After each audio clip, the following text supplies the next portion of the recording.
اعوذ باللہ من الشیطان الرجیم بسم اللہ الرحمن الرحیم تبارک الذی بیدہ الملک وہو علی کل شیء قدیر صدق اللہ العظیم رب اشرح لی صدری ویسر لی امری واحلل عقدۃ من لسانی یفقہوا قولی واجعل لی وزیرا من اہلی آمین یا رب العالمین۔ آج 29ویں پارے سے ہم اپنے مطالعے کا آغاز کریں گے اور 29ویں پارے میں تمام صورتیں جو ہے مکی صورتیں ہیں۔ پہلی صورت سورۃ الملک ہے اور اس صورت کے بارے میں رسول اللہ صلی اللہ علیہ وسلم کا فرمان ہے کہ میری خواہش ہے کہ میرے ہر امتی کے دل میں سورہ ملک ہو۔ ایک روایت میں یہ الفاظ بھی آتے ہیں کہ جو شخص سورہ ملک کی تلاوت کرتا ہے یہ اس سے قبر کے عذاب میں رکاوٹ بنے گی۔ یہ الفاظ بھی ملتے ہیں رسول اللہ صلی اللہ علیہ وسلم کا معمول کہ آپ صلی اللہ علیہ وسلم سورہ ملک، سورہ سجدہ اور سورہ واقعہ پڑھ کے رات کو سویا کرتے تھے۔ تو بڑی اہم صورت ہے۔ پہلی آیت میں سلسلہ موت و حیات کی حکمت، اللہ تعالیٰ نے کیوں جو ہے وہ یہ زندگی اور موت کا سلسلہ شروع کیا، اس کا تذکرہ ہے۔ اور اس کے بعد اللہ تعالیٰ کی تخلیق کے بارے میں بتایا گیا کہ ہر نقص سے پاک ہے، ہر عیب سے پاک ہے۔ اللہ تعالیٰ نے جو کچھ بھی پیدا کیا ہے اور وہ سب امتحان کے لیے پیدا کیا ہے، اور ہر انسان کا امتحان ہے اس دنیا میں۔ کل زم ہستی سے تو ابرا ہے مانند حباب، اس زیاں خانے میں تیرا امتحان ہے زندگی۔ جس نے دنیا کی زندگی اللہ کے احکامات کے مطابق اچھے اعمال کرتے ہوئے گزاری، وہ آخرت کی ابدی زندگی میں جنت کی نعمتوں سے سرفراز ہوگا۔ اس کے برعکس جس نے دنیا کی زندگی میں اس کے احکامات کا پاس نہ کیا، وہ جہنم کے ابدی عذاب سے دوچار ہوگا۔ پھر اسی صورت کے اندر آیات 6 تا 9 میں جہنم کے جوش اور جذبے کا، ایسے بد نصیبوں کا ٹھکانہ جہنم ہوگا جنہوں نے رسول کی تعلیمات کو کوئی اہمیت نہیں دی ہوگی۔ جب وہ جہنم میں گرائے جائیں گے تو دیکھیں گے کہ جہنم کی آگ جوش سے باہر کی طرف ابل رہی ہے۔ جہنم کے غیظ اور غضب زوردار دھاڑ کی آواز کی صورت میں ظاہر ہو رہا ہوگا۔ ایسے محسوس ہوگا کہ وہ اپنے غضب سے پھٹ پڑے گی۔ جہنم پر مامور فرشتے اس میں داخل ہونے والے ہر گروہ سے پوچھیں گے، کیا تمہیں اس ہولناک انجام سے خبردار کرنے والے نہیں آئے تھے؟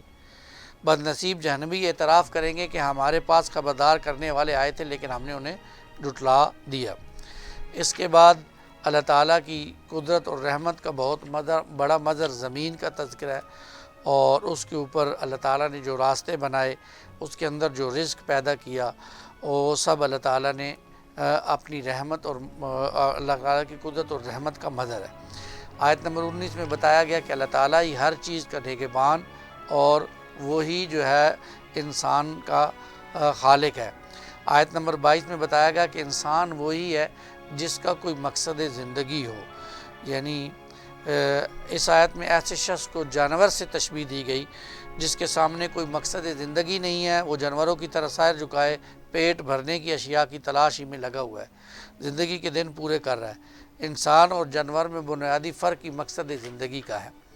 اس کے بعد قیامت ضرور آئے گی، اور آخر میں کافروں کو سوچنے، اور آخری جو آیت 30 ایسا سوال جو سوچنے پر مجبور کر دے، قُلْ أَرَأَيْتُمْ إِنْ أَصْبَحَ مَاؤُكُمْ غَوْرًا فَمَنْ يَأْتِيكُمْ بِمَاءٍ مَّعِينٍ۔ اے نبی فرمائیے، کیا تم نے دیکھا اگر ہو جائے تمہاری زمین کا پانی گہرا اتر جانے والا تو کون ہے جو لائے تمہارے پاس بہتا ہوا پانی؟ یعنی سوال رکھ کر سوچنے پر مجبور کر دیا۔ اللہ تعالیٰ ہے، اس کے علاوہ کوئی ایسا کام نہیں کر سکتا۔ سورہ قلم نبی پاک صلی اللہ علیہ وسلم کی عظمت کا بیان، مخالفین کی ذلت کا بیان ہے، اور اس صورت کے شروع میں نبی پاک صلی اللہ علیہ وسلم کے اخلاق کے بلند ترین مرتبے پر ہیں، اس کا بیان ہے۔ نون والقلم وما یسطرون ما انت بنعمت ربک بمجنون وان لک لاجرا غیر ممنون وانک لعلی خلق عظیم۔ آپ یقیناً عظیم اخلاق کے مرتبے پر ہیں۔ جب رسول اللہ صلی اللہ علیہ وسلم پر پہلی وحی آئی تو آپ غار حرا سے گھبراتے ہوئے گھر تک آئے، تو مشرکین مکہ نے مشہور کر دیا کہ آپ صلی اللہ علیہ وسلم پر کسی جن کا سایہ ہو گیا، اور معاذ اللہ آپ صلی اللہ علیہ وسلم مجنون ہے۔ ان آیات میں اللہ تعالیٰ نے آپ کی دلجوئی کے لیے فرمایا قلم اور اس کے ذریعے لکھی جانے والی پوری تاریخ انسانی کی تحریریں گواہ ہے کہ آپ مجنون نہیں ہیں۔ کوئی مجنون قرآن جیسا اعلیٰ علمی کلام لوگوں کے سامنے کیسے بیان کر سکتا ہے؟ نہ ہی کوئی مجنون اخلاق کے اس عظیم مقام تک پہنچ سکتا ہے جس پر آپ صلی اللہ علیہ وسلم فائز ہے۔ ایسے اخلاق کے جن کی عظمت و بلندی کا اعتراف دشمنوں نے بھی کیا۔ آپ صلی اللہ علیہ وسلم کی صداقت، دیانت، وعدوں کی پاسداری، بردباری، عدالت، قول و فعل کی مطابقت اور عفو درگزر کی شان مثالی تھی۔ ہٹ درمی کرنے والوں نے اپنی گستاخیوں سے آپ صلی اللہ علیہ وسلم کا دل دکھایا، لیکن اللہ تعالیٰ نے آپ صلی اللہ علیہ وسلم کے لیے ایسا اجر طے کر دیا ہے کہ جس کی کوئی انتہا نہ ہوگی۔ اللہ تعالیٰ ہمارے دلوں کو بھی آپ صلی اللہ علیہ وسلم کی محبت کی خوشبو سے معطر کرے، آپ صلی اللہ علیہ وسلم کی عظمت کے احساس سے مزین کرے، اور آپ صلی اللہ علیہ وسلم کے ادب و احترام کے پاس سے مؤدب فرمائے، آمین۔ اس کے بعد اہل باطل کا ایک خبیث کردار ہے جس کی طرف جو ہے وہ توجہ دلائی جا رہی ہے۔ یہ کردار ولید بن مغیرہ کا تھا جو نبی پاک صلی اللہ علیہ وسلم پر باطل کے ساتھ سودہ بازی کے لیے دباؤ ڈال رہا تھا۔ اللہ تعالیٰ نے اس بدبخت کے کردار کو بے نقاب کرتے ہوئے آگاہ کیا کہ یہ شخص بہت زیادہ جھوٹی قسمیں کھانے والا، تانے دینے والا، لگائی بجائی کرنے والا، خیر کے کاموں کا دشمن، حد سے گزرنے والا، گمراہی پڑھنے والا، ولد الزنا اور بدترین مجرم ہے۔ اللہ تعالیٰ نے اسے مال اور بیٹوں سے نوازا ہے جن کی بنا پر اتراتا ہے اور تکبر کرتا ہے۔ اللہ تعالیٰ کی آیات سن کر ان کو پچھلے لوگوں کی قصے کہانیاں قرار دیتا ہے۔ ان قریب اللہ تعالیٰ اس کی جھوٹی عزت کو خاک میں ملا کر رکھ دیں گے۔ پھر اس کے بعد سبق سیکھنے کی دعوت ہے کہ اللہ تعالیٰ کے کلام کو اور باغ والوں کا ایک واقعہ ہے جو بتایا گیا، اس کے حوالے سے کہ اس سے سبق سیکھا جائے۔ اور جو اہم ترین بات ہے ان آیات کی، آیات 34 تا 41 میں، کہ دو من گھڑت تصورات ان کی نفی۔ ان کا تصور تھا کہ اللہ تعالیٰ بہت غفور و رحیم ہے، وہ تمام انسانوں کو خواہ گناہ گار ہوں یا نیک کار جنت میں داخل کرے گا۔ اللہ تعالیٰ نے آگاہ فرمایا کہ نعمت والی جنت صرف متقی لوگوں کے لیے ہے۔ سوال ہی پیدا نہیں ہوتا کہ متقی اور مجرم برابر ہو جائیں، سوال ہی پیدا نہیں ہوتا۔ مشرکین بتائیں کہ اللہ تعالیٰ نے کس کتاب میں نازل کیا کہ مجرموں کو بھی ان کی خواہشات کے مطابق جنت کی نعمتیں حاصل ہوگی؟ کیا اللہ تعالیٰ نے مشرکین سے کوئی وعدہ کر رکھا ہے کہ جس سے وہ روز قیامت پورا کرنے کا پابند ہے؟ آج یہی سوال ان لوگوں سے ہے جو بے عمل ہیں۔ کیا بے عمل، بے راہ رو، اللہ کے باغی اور اللہ والے برابر ہو سکتے ہیں؟ دوسری بات، مشرکین دعویٰ کرتے تھے کہ اللہ تعالیٰ نے کے ساتھ کچھ شریک ہستیاں ہیں۔ ان سے سوال کیا گیا کہ اپنے اس دعوے کے لیے سند پیش کریں کہ کب اللہ تعالیٰ نے بتایا کہ میرے ساتھ ہستیاں شریک ہیں۔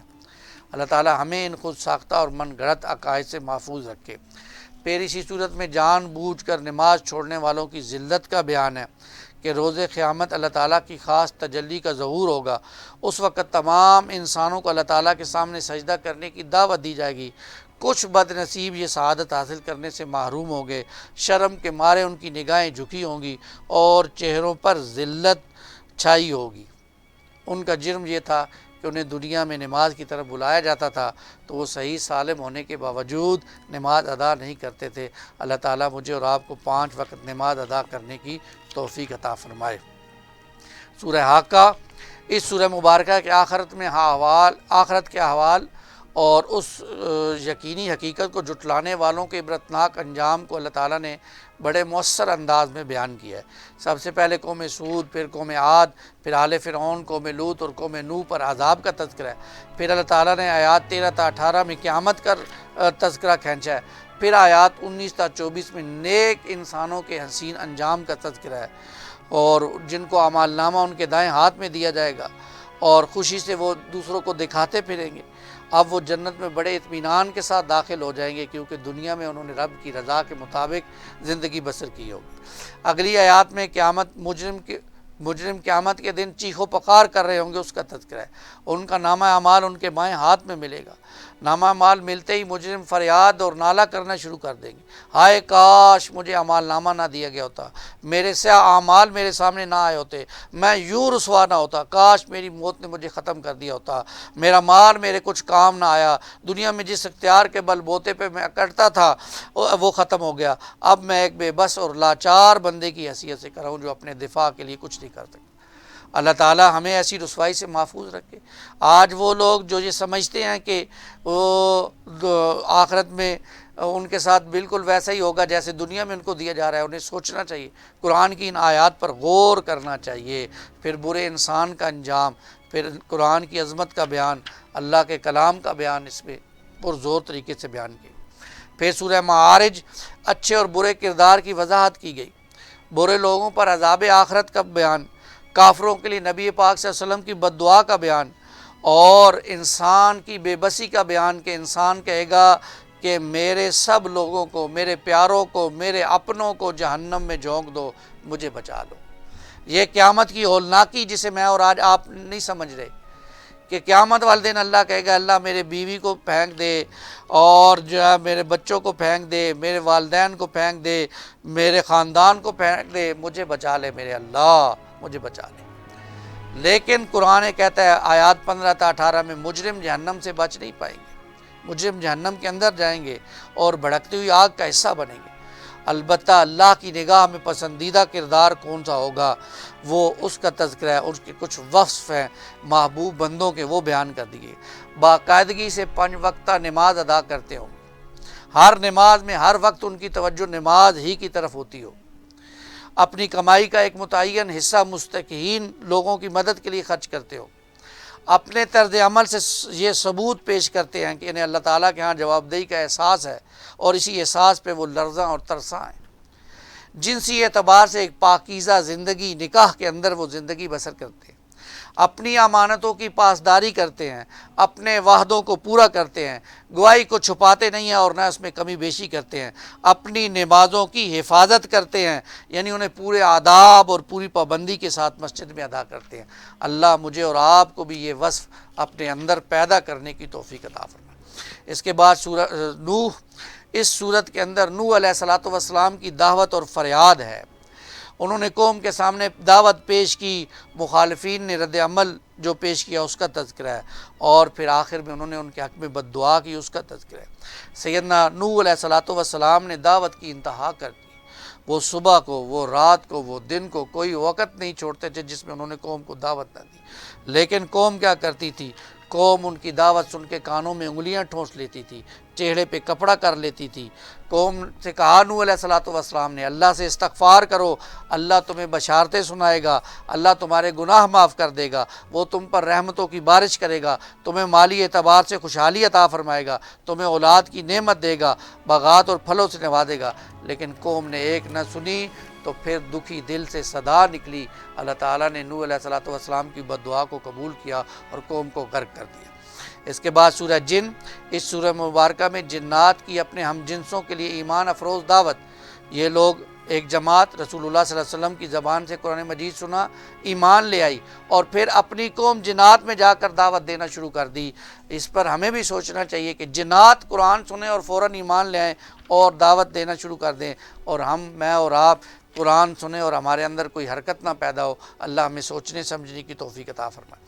اس کے بعد سورہ مزمل، تزکیہ نفس کے لیے قرآن کا لائحہ عمل۔ اس سورہ مبارکہ میں وہ ہدایت دی گئی ہیں جو انسان کے نفس کے تزکیہ اور قلب کے تصفیہ کے لیے مفید ہے۔ قیام اللیل کا حکم ہے، رات کو کھڑے رہو، جیسے نماز تراویح رمضان المبارک میں آج ہم پڑھتے ہیں۔ یہ والی تراویح نہیں گھنٹے سوا گھنٹہ کے اندر بس قرآن مجید سنا اور آ گیا، نہیں، قرآن کو ایسے سننا کہ تیرے ضمیر پر جب تک نہ ہو نزول کتاب، گرہ کشا ہے نہ راضی نہ صاحب کشاف۔ سمجھ کر سننا، سمجھ کر پڑھنے کی کوشش کرنا، تاکہ قرآن مجید ہمارے اندر تقویٰ پیدا کر دے۔ تو اللہ تعالیٰ نے اس قیام اللیل کا تذکرہ اور اس کے اندر ورتل القرآن ترتیلا کا تذکرہ، اللہ ہمیں اس کی توفیق عطا فرمائے۔ اس کے بعد سورہ مدثر، اس سورہ مبارکہ میں ایمان بالآخرہ کی اہمیت اللہ تعالیٰ نے بیان کی، آخرت کے واقع ہونے کی ایک بڑی خبر کے ذریعے سے اسے جو ہے وہ سمجھایا اور مجرم کے جرائم کا بتایا، اور اس میں سب سے اہم بات کہ جنتیوں کا ایک مکالمہ جس کا تذکرہ کیا گیا، جہنم میں لے جانے والے جرائم کے بارے میں بتایا گیا، اور یہ بتایا گیا کہ اس میں سب سے بڑا جرم ہے نماز نہ پڑھنا۔ ان المجرمین فی جناتی یتساءلون، جنت میں وہ سوال کریں گے ان المجرمین، مجرموں سے، ما سلککم فی سقر، کس چیز نے داخل کر دیا تمہیں جہنم میں؟ قالوا لم نک من المصلین، وہ کہیں گے کہ ہم نماز نہیں پڑھا کرتے تھے۔ آج ہم اپنی نمازوں کی حالت دیکھ لیں، کیا نماز صرف فرض رمضان کے مہینے میں، باقی نمازوں کی، ہماری خواتین کی نمازوں کی کیا حال ہے، ہمارے مردوں کی نمازوں کا کیا حال ہے، ہمارے بچوں کی نمازوں کا کیا حال ہے؟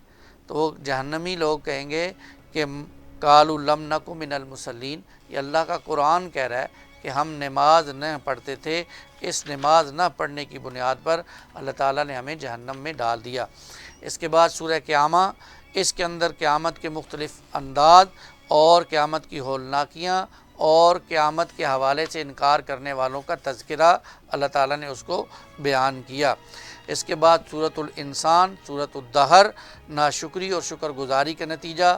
اللہ تعالیٰ نے انسان کو با اختیار بنایا، اب وہ اپنے اختیارات کا جیسا استعمال کرے گا، روز قیامت اس کے لیے اس کے حق میں ویسے نتیجہ نکلے گا۔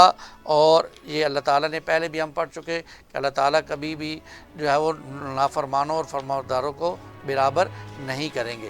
اس کے بعد سورۃ المرسلات، اس کے اندر اللہ تعالیٰ نے آخرت کا ذکر کیا اور منکرین کے لیے عذاب کی دھمکی اور اس آخرت کے لیے ہمیں تیاری کرنے کی طرف توجہ۔ اب یہ سنیں کہ آخرت ہمیں کیوں بار بار یہ آخری پاروں میں آخرت کی طرف کیوں؟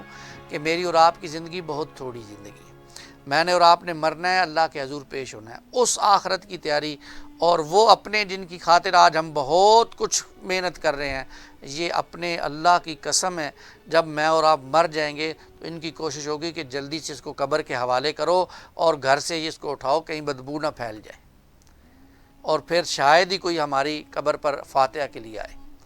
تو اللہ تعالی ہمیں ان آیات کی سمجھ عطا فرمائے، ان پاروں کی سمجھ عطا فرمائے، آخرت کی فکر نصیب فرمائے، قرآن سے جڑنے کا ہمارا معاملہ ہو جائے، اللہ ہمیں اس کی توفیق دے، آمین یا رب العالمین۔ اقول قولی ھذا استغفر اللہ لی ولکم ولسائر المسلمین والمسلمات۔